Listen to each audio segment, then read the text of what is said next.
KOCT, its board of directors, staff, and the City of Oceanside do not support nor promote any candidates. We provide the following program as a public service for voters. All candidates have been invited to participate in this program, but not all were able to or chose to do so.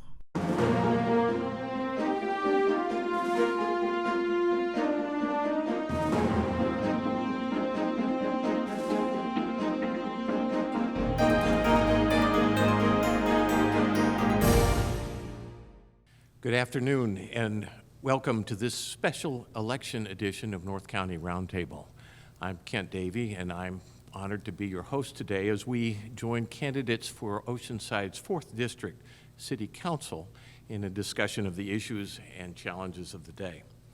The city moved to district elections in 2017. Elections for District 1 and 2 were held in 2018. Now Districts 3 and 4 are up for grabs.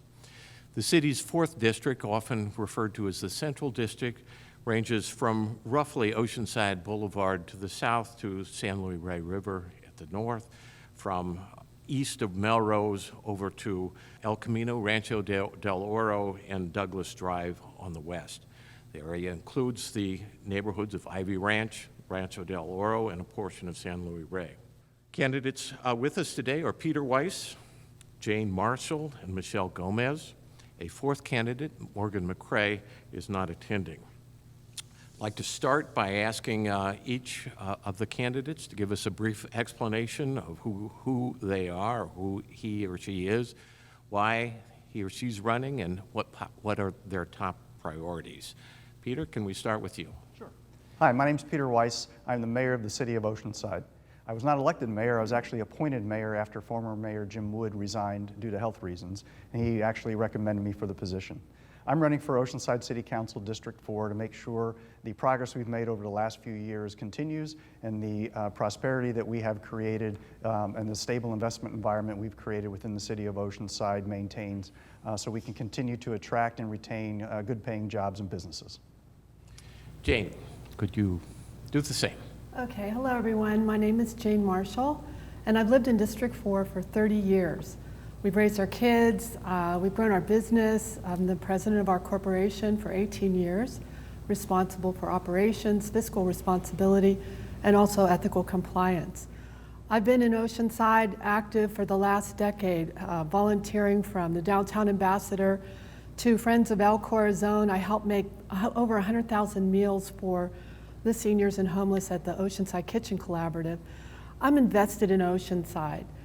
This year we have a unique opportunity. We have the opportunity to have someone that actually lives in Oceanside represent Oceansiders in District 4.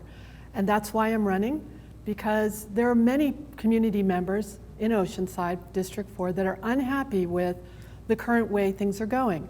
The unplanned development and rezoning that's causing mountains of traffic, the unmaintained roads and infrastructure, where are our tax dollars from Measure X going? And just the general sentiment of lack of transparency and secrecy at City Hall. And this is why I'm running, to bring openness, transparency, fiscal accountability, and improve our community, both in the quality of life, public safety, and the amenities that we and tourists enjoy. So if you're tired of the way things have been and you want a positive change, vote for Jane Marshall for District 4 Council. I'm your friend, I'm your neighbor, and I'm your independent voice running for City Council. Thank you. Michelle. Hi, I'm Michelle Gomez, and I'm running for Oceanside City Council District 4. I'm a Southern California native who's called Oceanside home for over 13 years. I'm a public servant who's been working in the trenches for nearly 2 decades to make a difference in the lives of underserved communities, including women, children, communities of color, veterans, and military families. I've been working to eliminate human trafficking, reduce homelessness, and worked hard to make a difference in our community. I work as a compliance and ethics professional. In regulatory compliance, I'm focusing on drafting and implementing policy that makes a difference for our communities as well as our business. Again, I'm Michelle Gomez. I'm running for Oceanside City Council because I believe it's time that we truly focus on the needs that are most important to our families. And that's making sure that we are creating and implementing jobs, that we are addressing homelessness head on, and that we have a solid plan for COVID-19 recovery. I'd be honored to earn your vote. You can find more information about me at Michelle4Oside.com. Thank you. Thank you very much. I'd like to start with what seems to me to be as dramatic or as big a problem for Oceanside residents as any, and that is the problem with housing here.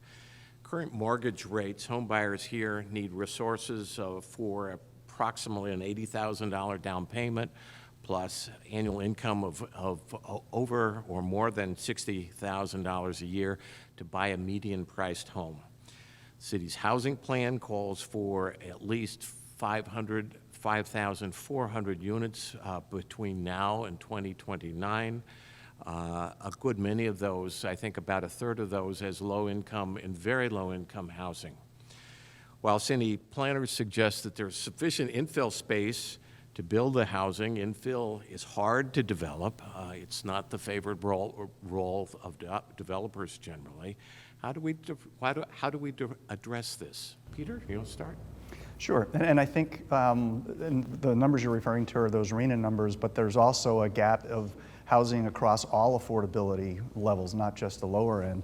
I mean, our entry-level police, fire, librarians, engineers can't afford to live here anymore either. We did approve the Coast Highway Corridor Study, which provides for additional residential units. And within our transit corridors, we do also allow for, and we have the zoning to provide some of those units, but as you mentioned, providing them on site is going to be rather difficult. I think we're going to have to be creative. I think the Morrill Hills area, there's a plan that the staff is in the process of developing. I think that's going to have to provide some additional housing opportunities, but it's going to need to have to be done at an affordable price. Mm-hmm. Jane. Yeah, this is a very contentious issue in Oceanside, because currently council is approving all kinds of high-end sprawl development that doesn't fit any of the criteria that we need, including low income, very low income, and it is not in infill lands, which is a lot easier to develop. So I would like to see and work with planning ideas that come from other places. I was very much a part of the downtown redevelopment and urging council to vote on the density allotment so that we could actually put housing next to transit, which is smart development. So I think that there's a way. I worked with 2 developers in downtown Oceanside to do infill projects that are not only smart, they're workforce housing, so that's the median lower level, and also using solar and other environmentally sensitive construction design. So it is a way, you just have to negotiate. Okay, Michelle? Ken, as you mentioned, the RENA numbers do call for Oceanside to build 5,443 homes between now and 2029. And that covers the entire spectrum. We need to be building very low income housing, but also above moderate income housing. In fact, the largest number, that pool, comes from above moderate housing. And I think there are opportunities within our cities, but again, we're gonna have to be creative. We're really gonna have to focus on building in areas that will allow us to have public transportation, that will allow people to have walkable communities. We have opportunities for mixed use in some of our areas of the city, and I think it's critically important that we bring all the stakeholders to the table to really focus on how we're going to develop this housing. It's critically important that we meet this demand, because if we don't, the state will step in and they will dictate how we are going to plan our communities, and that's something that we certainly don't want as Oceanside residents. I think that we have to be creative. I think that there is a way to do this, and I absolutely believe that we have to really focus on our attention and our energy on looking at alternatives. Do we have, projects, or do we have apartment buildings, or do we have things that are dilapidated, that are underutilized? Can we repurpose some of those projects? And I think that that's the avenue we have to go. This council that's going to be coming into office next year is really going to have to focus on this plan. It's going to be a big deal. And we need to really span that development over the course of the next 9 years and not have everything developed in the last minute. Let me interrupt you and ask you, given that answer, what's your position on Prop L, the North River Farms project that would build 585 units in the South Morro Hills area, butted up against developments to the west of it, north of the San Luis Rey River? You know, I have fought against sprawl development for years, and I really truly believe that we need to make sure that all of our projects have affordable housing components. The last thing we want is to have affordable only units, affordable only neighborhoods. You know, the state has really mandated that we're spreading our affordable housing across the spectrum, and I don't really think it's a good idea to approve any projects that don't have affordable housing component. As far as North River Farms is concerned, I'm really concerned about traffic issues.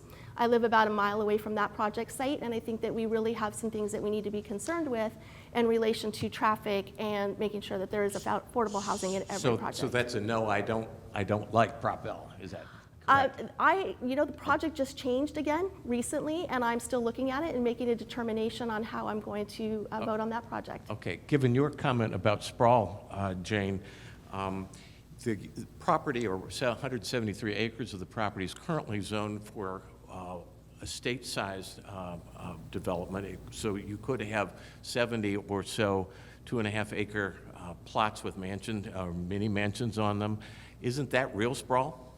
That's an interesting way to look at that. Again, going back to No on L, which is to stop the rezoning of the agricultural land for a planned development that could impact the whole agricultural area. So yes, I'm in favor of, well, let me put it this way. I'm a big No on L supporter. I was out in the trenches getting signatures with hundreds of other residents on this really poorly planned, poorly located development. There's traffic, there's evacuation plans that are unmitigated, putting current and future residents at risk. Very, very bad. But as it relates to the current zoning, which is in our general plan, rather than spot rezoning another development, the 2.5 acres per is not necessarily a mansion. It's for farmers that want a smaller farm and a home on it. And that is what the road structure, the infrastructure, the sewers are built for. This would alleviate the tax burden that the rest of us would have to incur when the developer leaves and leaves us with the bill. Okay. So I am a big No on L proponent. Okay, Peter. I actually voted to support the North River Farms project, and I support Measure L. If you look at having 2.5-acre lots throughout Morro Hills, you're looking at roughly, in rough numbers, 1,400 additional homes. That's not going to happen given the utility constraints, including septic. So part of my approval of the North River Farms was that the city do develop a community plan that, in my mind, would look at putting maybe not a 1,400, but 1,000 homes down along North River Road where it can be served with widened roads and sewer and have the balance of Morro Hills stay rural. So that's an extension beyond the North River Farms project per se that you're talking about? Yeah, in fact, the city's general plan, at least the transportation part of it, has North River Road being widened the whole length. Right. That leads then to the question, the city has talked for several years about developing agritourism in South Morro Hills. If North River Farms comes in, that could be a kind of nose of the camel into the tent, leading to further development all the way across South Morro Hills. How does that square with an agritourism plan? Well, I think there's going to be eventually additional development within the Morro Hills area, but I think it needs to be balanced with the rural nature of Morro Hills. That includes the agritourism aspect of it. I think North River Farms, looking at some of the amenities they have, they are making efforts to try to go through the agritourism model, if you will. But I think long-term, you're going to see additional development. It just shouldn't be the sprawl development. It needs to be constrained, and it needs to be balanced with the overall needs of the community. Mm-hmm. Jane, what do you think? Well, agritourism is a great way to utilize the area. A lot of the farmers are having difficulty with, making ends meet with growing flowers. I understand that. I work really hard, like it or not, to allow for cannabis growing in those areas by permit, all that stuff, because they do need a viable source of income. Agritourism allows them to do that. If you put a 585 sprawl development right in the front of it, it will inhibit the type of growth of agritourism that is becoming hugely popular around the world and revenue generating of the area. It handicaps the current residents who are working on their own plan. We need to allow them to do this. We need to coordinate it with the general plan update, and we need to let people who live there direct their future. Okay. Michelle, this property that represents the North River Farms project property currently, I think it's currently growing tomatoes or kale that's being shipped away from here. It's not locally it's not sourcing local farmers markets or stores, so on and so forth. How does that fit with an agritourism model? I don't believe it really fits with the agritourism model. My understanding of agritourism is that we want to grow locally and sell locally, and I think that's important. We need to bring revenue into our city, and our farmers are struggling, and I think there's an opportunity for them to grow locally and sell their products locally. I also believe that there's an opportunity here to have wineries and different things out there as part of an agritourism model. Okay. One of the rules of thumb that I've read, I don't know it's true, you guys may know better than me, is that for every housing unit generates roughly 10 vehicle trips a day. So that if, in the case of North River Farms, that's 5,000 extra trips a day on North River Road. But if you consider the 5,400 homes that the city needs altogether, that's 54,000 additional car trips, plus the various businesses on top of it. Does the city need to do a new traffic analysis? Jane? Definitely, definitely, because what has occurred over the years is the general plan is aged, and so council members are rezoning willy-nilly, and there's no plan. And what we as residents receive from that is unmitigated and horrendous traffic on places that were never supposed to be there. And if we are allowed, if the city planning group is allowed to finish the traffic circulation element update of the general plan and elements of the general plan, then we can move forward with the plan. I'm all about plan your work your plan, measure. And this way we could actually solve some of the problems that we're having. But right now, there's just too much Mickey Mouse going on and rezoning based on influence from outside developers. Peter, where are the biggest traffic headaches in the city? What needs to be addressed first? Well, I would say the city did have a comprehensive traffic plan years ago as part of the circulation element. It had been updated. Unfortunately, the city councils in the past, due to neighborhood issues, systematically removed key connectors and roadway segments off of that transportation plan. So even though, yes, there are projects being built, when you eliminate Melrose Drive, for example, Haymar Road, the RDO interchange, when you systematically remove key transportation network components, you cause traffic issues and headaches elsewhere. So one of the biggest ones we have as an example is at College and 78, where the new Carlsbad development went in. It takes one access all off of College Boulevard, and yet in the city, both Oceanside and Carlsbad's traffic element, Haymar Road was supposed to connect between College and El Camino Real, and there was supposed to be an interchange at 78 at Rancho de Loa Road. Those improvements were removed. If you look at that development now and look at what that project traffic impacts would have been with those improvements in place, I think you'd see that there wouldn't be as much traffic congestion. So what do we do? You live with the congestion. You can't have it both ways. When you support not putting in key roadway networks, to me, you forfeit the right to complain about traffic. Michelle?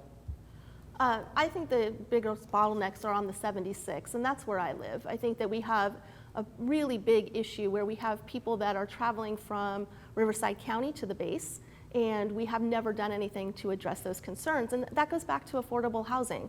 You know, we don't have housing that our military families can afford, and a lot of them are moving out to Riverside County and then commuting in.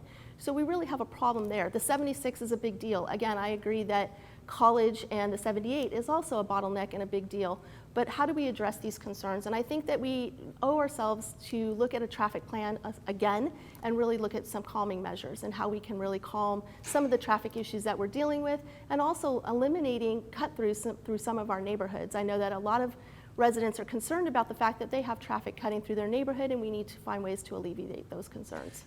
What's the current condition of Oceanside's roads? Can you tell me? You know, it varies. There are some that are really in need of repair, that have potholes that could really need some love, and then there's others that are okay. And I think that when you're looking at District 4, where you're going to find most of the concerns is along the 76 and College. Jane? Yeah, the condition of the city's roads, and what would you do about it?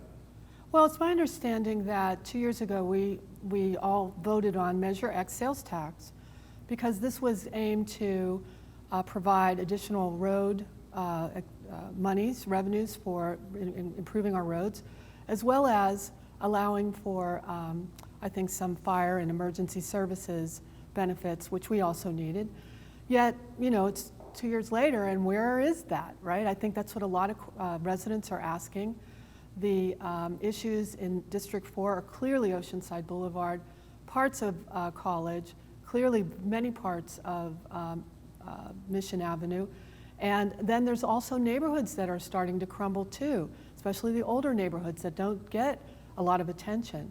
And I think, going back to the other question that you asked, is that partly we do have a lot of commuting going on in Oceanside. We can reduce some of that traffic if we stop rezoning light industrial and commercial areas for residential, making us a bedroom community, and we allow for and attract more jobs so that people can actually live and work and enjoy Oceanside, not have to commute. Okay. Peter, I know you've been involved in the paving contract and talking about it. Tell us what you know. So the payments is measured in what's called the Pavement Condition Index, PCI, and our overall rating is not bad. It's not great, but it's not bad. In fact, we just awarded a $3.5 million contract for streets resurfacing. There's another project coming forward to do pavement maintenance to extend the service life of the streets. So between the Measure X and Transnet and gas tax, we're spending roughly now about $7 million a year on street repaving. And although the Measure X was approved, we had some delay in actually collecting the money. You have to collect it before you can spend it. And so you'll see a lot of work going on out in the roads, particularly on Douglas Drive and some of the neighborhood streets here in the next few months. People are going to they'll be upset because they can't park in front of their house, but their roads are going to get repaved.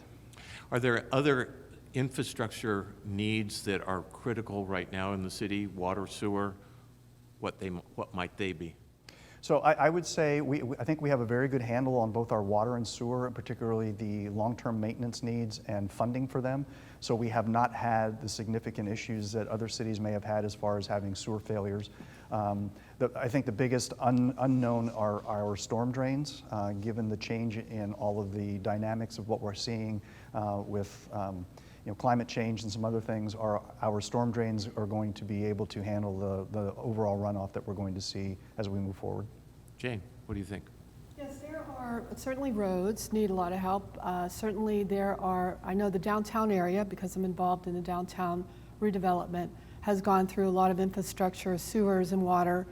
The area out in Central or East Oceanside is newer, so it's not as aged and has some of the crumbling issues that the downtown area has.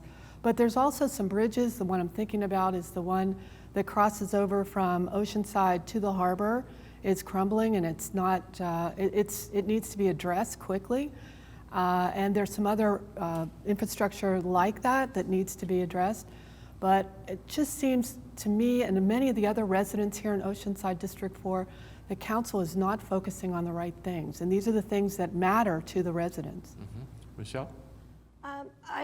Excuse me, I agree that we do have some road repair that needs to be done, but public safety is a big issue for me as well, and we have some infrastructure needs for public safety, ensuring that our firehouses are built large enough that they can handle the equipment, that they are earthquake proof. We have a lot of issues that we need to address in our public safety as well. We have 8 firehouses, and they are in desperate need of making sure that they are getting the things that they need and making sure that we can actually fit our equipment into those houses to better serve our community. Okay.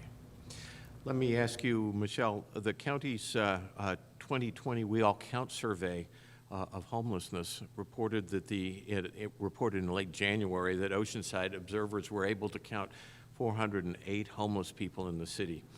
Of those, more than half were unsheltered. Exacerbating the problem is that many of the homeless often suffer mental illness or drug or alcohol addiction. What should the city do to reduce these numbers? Homelessness is one of the biggest issues that we're facing in this city, in this county, across the state. And it's something that we really truly need to focus our attention and our energy on.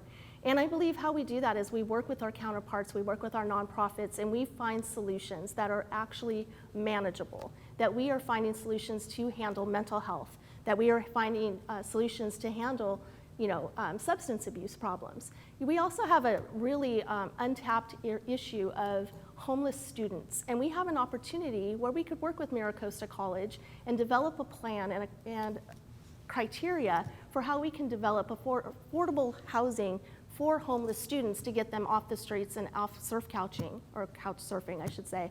So I think that this is one of the biggest issues we have to focus on. We also have a number of veteran homelessness issues, and I think that we can address those issues by really just focusing our energy and our attention in that area.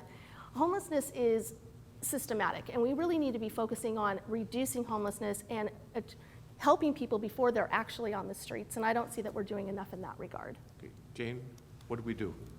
Well, with homelessness in Oceanside, I was a part of the Homeless Count 2020, and it was a wonderful experience. We were able to speak with, we were up quite early, 4 a.m., and we were able to speak with quite a few.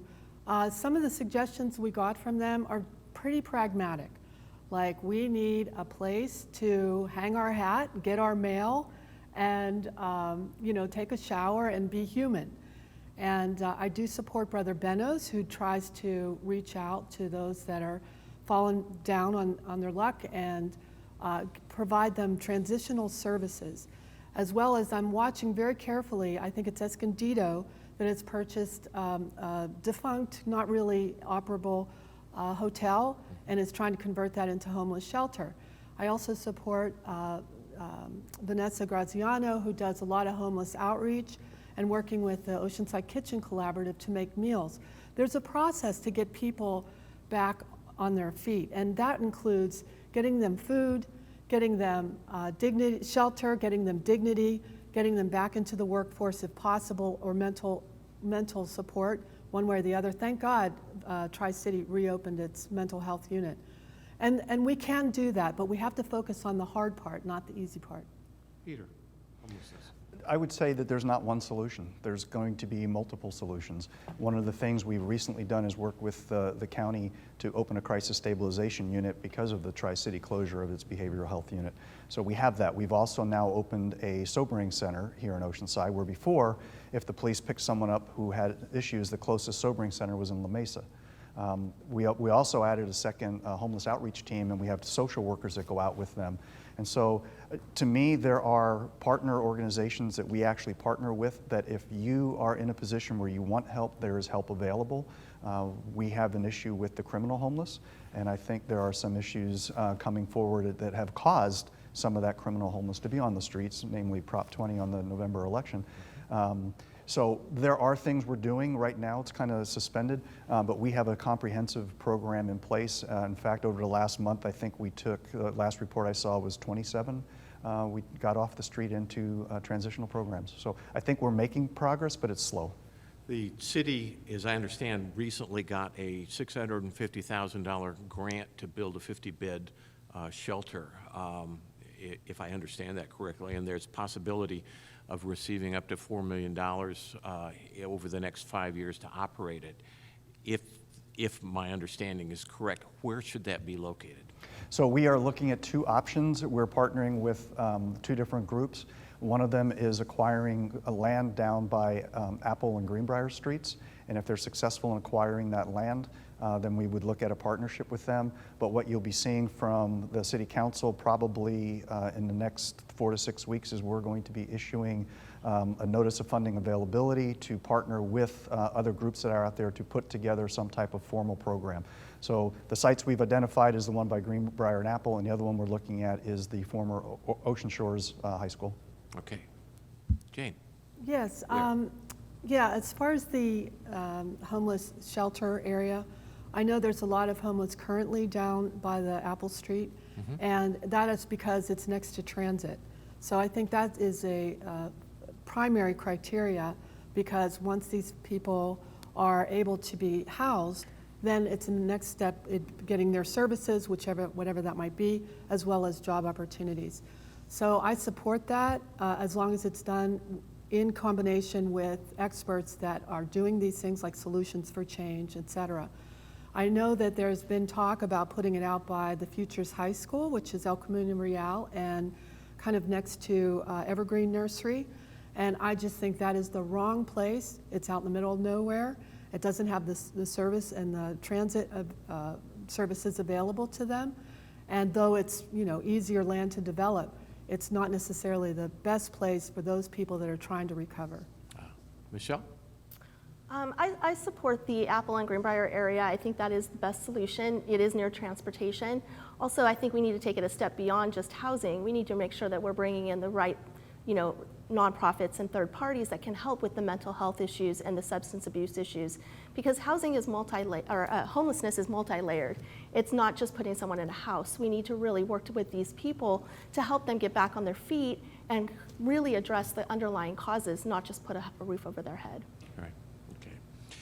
The cities across the country, including Oceanside, have been faced with protests sparked by the George Floyd killing, supporting Black Lives Matter, and sometimes for demands of defunding the police.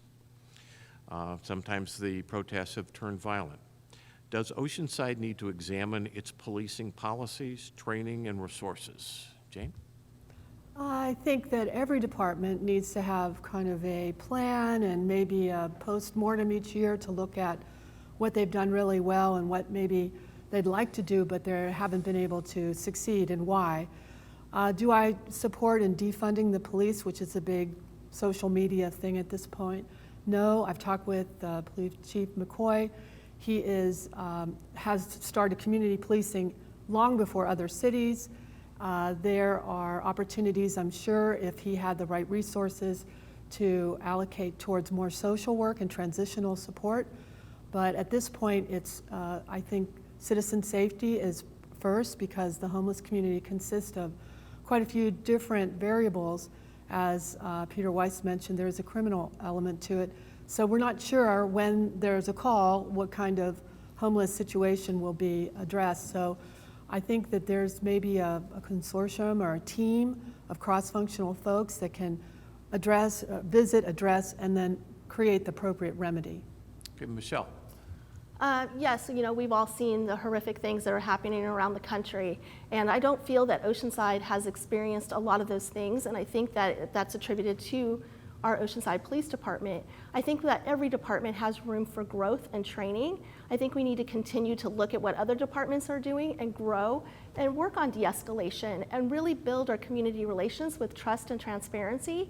I am not in favor of defunding the police. I think that we do need to look at potentially bringing in additional people to work with our police officers that are really trained in the area of mental health and homelessness and substance abuse and domestic violence and those sorts of things. But I absolutely think that there is room for growth, and there is definitely room for building better trust and transparency within the community. Okay, Peter, same question. The answer is yes, those policies and procedures should be evaluated after an incident like George Floyd, which was an unfortunate incident. And I know the department did look at that, because shortly after that, we were getting issues about the 8 Can't Wait campaign.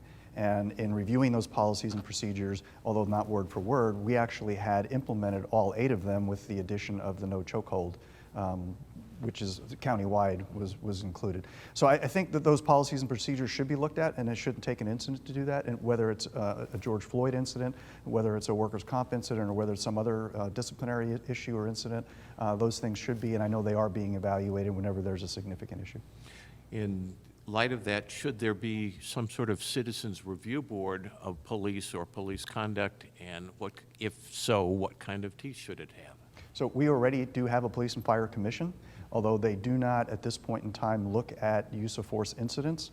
I would not be opposed to expanding their bylaws to include use of force incidents. Okay, Jane? I agree with that. I think that the more public involvement creates a transparent government, and it allows people to invest in their community and help make it their own.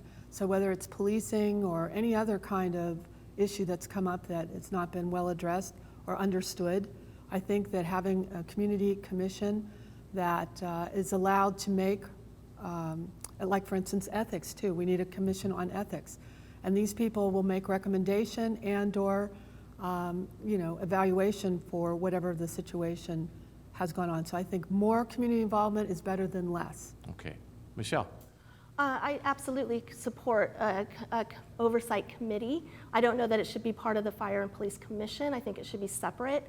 And I think that oversight committee should have teeth, free from political influence. And I think that they should really be able to focus on working with our police department, internal affairs, and looking at all instances of, abuse or anything that goes on within the department that's unsavory, because we need to make sure that we have our police officers on the streets protecting all of us, but we also need to protect them. And I think the oversight committee could really work in both ways, where they're protecting the community, we're protecting the police officers, and I think that an oversight committee, although it's really necessary, it also needs to be free from political influence. Okay. If I understand reporting correctly, Oceanside revenues have suffered a fairly significant hit because of the COVID virus, the loss of sales tax revenues. The council's adopted a balanced budget that is, if I understand correctly, has cut about $8 million out of spending. However, the city's reserves are stretched. If the economy and tax revenues don't rebound, what should city leaders do? Where do you cut? Peter? So the answer is we did adopt a balanced budget. We are off about $8 million. We are doing quarterly budget updates now that will give the council and staff the flexibility to address any additional reductions in revenues if they continue in a downward spiral. So where should they be cut? At this point, I can't give you a specific answer, but I would say we need to make sure that the core services we provide the community continue, and that's just not police and fire. That includes everything from sewer and water and trash and vehicle maintenance efforts. Unfortunately, when things get bad, the two biggest departments that get hit first off is usually libraries and parks and recreation. And I think they provide key issues as well. So we need to be careful where we cut. We just need to be ready to do that if things don't get better. Okay. Same question, Jane. Well, I think personally that it's the responsibility of council, the fiscal responsibility, to make these adjustments when you have unexpected changes in income. And I was kind of concerned in March when this occurred because it seemed too conservative. And there was still a lot of yet unknowns when they adjusted the budget. And so it's not surprising that we're looking at $8 million deficit. But as it relates to where it should come, I think it would be, we have a lot of really talented people at City Hall, and I think that each of the departments should take a look. I know there's a hiring freeze, and I know some of the other traditional things are being deployed, but take a look at what can be done, what should be done to make sure the budget is able to be balanced. And in addition to that, look for whatever government assistance funding. I know that we got several grants over COVID, and maybe those have been received or not, but continue to look for those. But also to try as best as possible under COVID-19 and the county's mandates to allow businesses to start to regenerate. And one of my favorites is Local Tap House, and they've taken over their parking lot, as some has taken over parking downtown, because we need to use whatever resources we can to start to regenerate the revenues that will then take us into the future. Michelle, same question. I think there's opportunities to look at our contracts and review our contracts to see if there's anything that we can streamline or push costs out, anything of that nature. Also really looking at, is there any water cost savings or energy cost savings or anything that we can do in that regard. I also think that there's opportunities to really have every department look at their department and cut overtime if overtime is occurring, making sure that they're really stringent on their expenses, making sure that there's no expenditures that are not absolutely necessary, cutting training, things that can be cut should be cut. And I think that if we continue to see that our businesses are unable to open to full capacity, we're going to really have to take another look at that budget and figure out where we can streamline further. Okay. Jane, you mentioned dealing with businesses that have been hit by COVID-19. There have been a lot of closures. There's a lot of job losses. What should the city do to help revive the economy as we hopefully move out of this pandemic? Well, that's going to be a big question mark, especially now that, you know, the county has just, their numbers are starting to increase, which would impact the mandates that the state imposes on the county from some of the university students, et cetera. But let's say everything was moving along well. I think the funding that the city has tried to do in the grants for local businesses, it's been very good. It kept the doors open, the lights on, but that was a short-term measure. I think we really need to focus on allowing the businesses under safety precautions of distancing, of you know, sanitation, and of wearing masks to continue to operate limitedly and try to spend more Oceanside dollars in Oceanside rather than often going somewhere else or online. So have a big promotion of Oceanside first. And I work very hard with Main Street on some of those kind of campaigns because it's one of my favorite community groups. And they've done a really good job, but they're also limited by what the county allows. But if we are allowed for expanded hours, we're allowed for expanded real estate to provide restaurants in particular more room to serve, and then I think that will help limp along until we're able to get through this crisis. Michelle, what can we do to help businesses? I think what we really need to do is we need to look at, I know a grant was approved for, you know, $1,000 to $5,000, and it's not sustainable. It's a short-term Band-Aid. I think that we have an opportunity to really invest some of the money in our investment pool into a fund specifically for addressing this rainy day situation. It doesn't get any wetter than this. This is a rainy day situation. I think that we need to have an opportunity of moving $5 million to $15 million into a fund that would address this issue, specifically helping our businesses, which would still leave us with the reserve that is necessary. I think that's critically important. I think that's the only thing that's going to save some of our businesses. We're watching them close every day, and I don't see any way out of this. I don't believe that businesses are going to open full capacity anytime in the near future.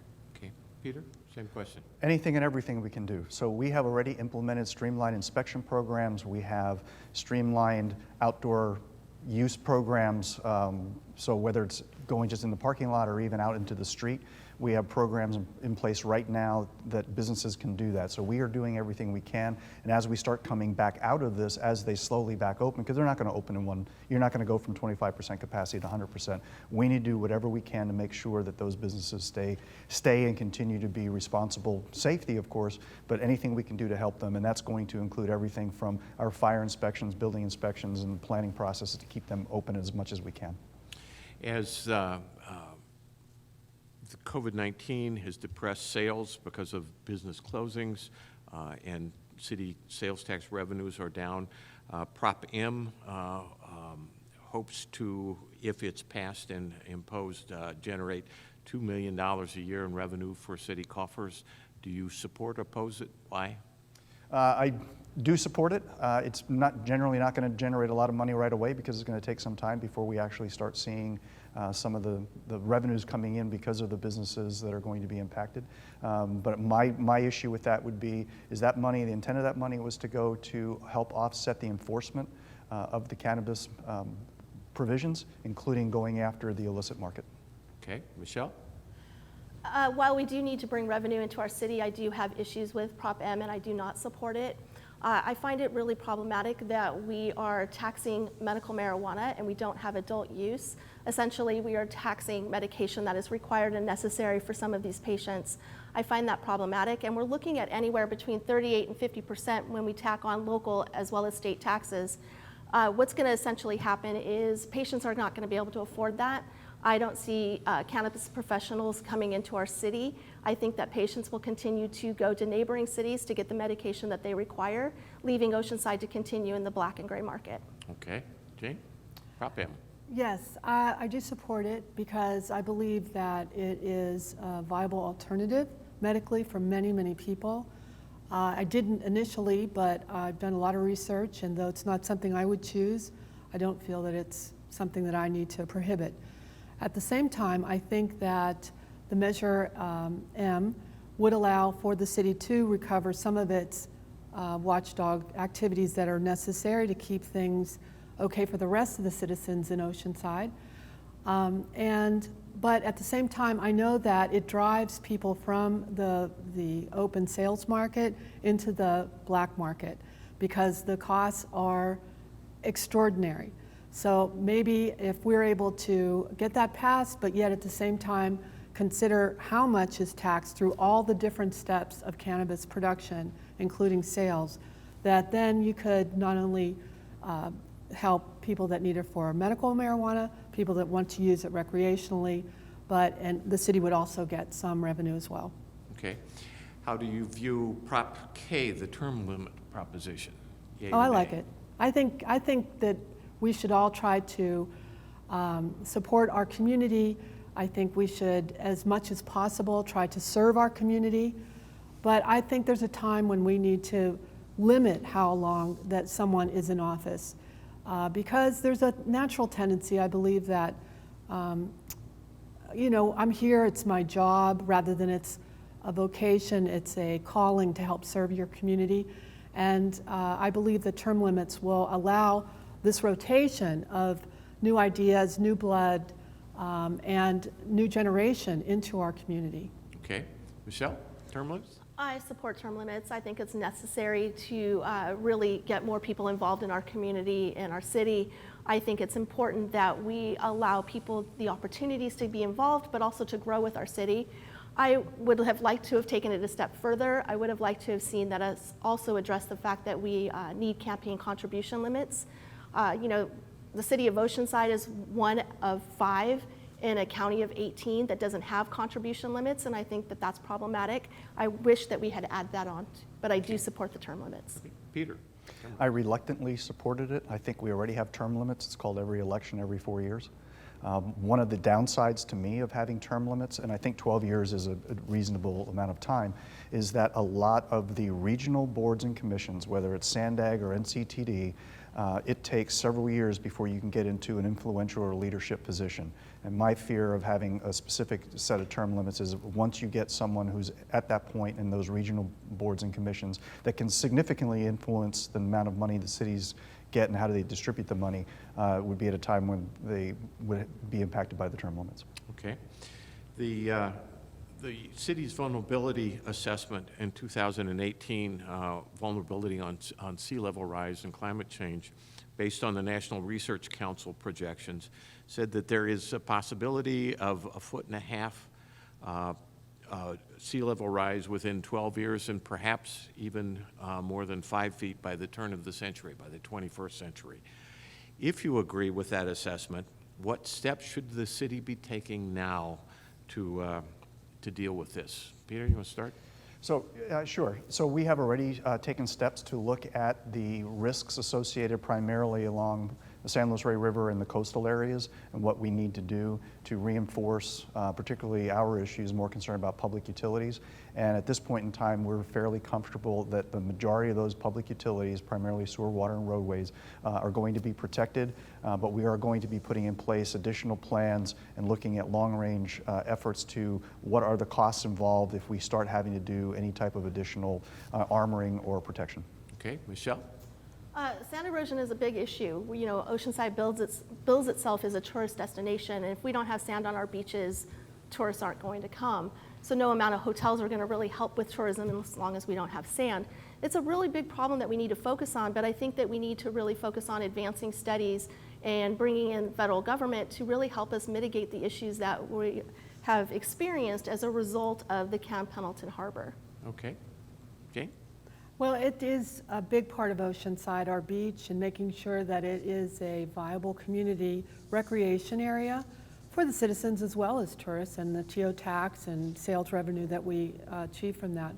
So yes, I am support of not only the replenishment of sand or sand nourishment, that is an ongoing annual, almost annual activity at this point. There is some responsibility at the federal level, however, getting them to cooperate has always been more than a challenge.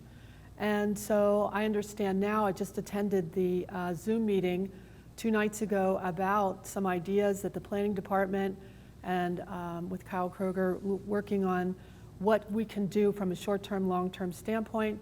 And I was very excited to hear some of the international solutions that they're looking at, as well as trying to work through some of the obstacles or perceived obstacles that the Coastal Commission has been enforcing.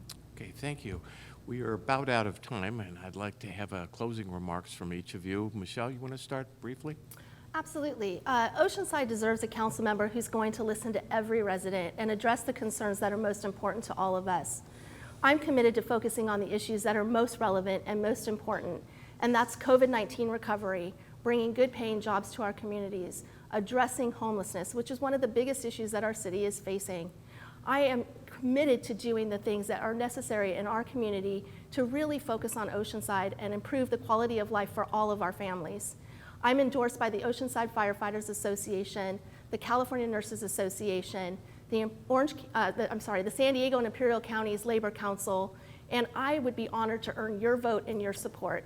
You can learn more about me on my website at michelle4oside.com. Again, it's critically important that we have a council member who's willing to listen and do the right things for our community. Thank you. Thank you. Jane. Hello, Oceanside again. As your neighbor and friend for 30 years, as a business owner responsible for fiscal and ethical compliance, as a community volunteer that has worked and advocated for quality of life and safety and traffic issues and smart development, and as a family member that wants to make sure that my kids have a place to live when they're able to buy their own home. I have committed 40 years to helping organizations, large and small, local and global, be the best they can be by looking at where to cut costs, where to improve performance, and this is what I hope to bring to the City Council. I also vow to bring more ethics and transparency and to the council because there's a lot of citizen mistrust.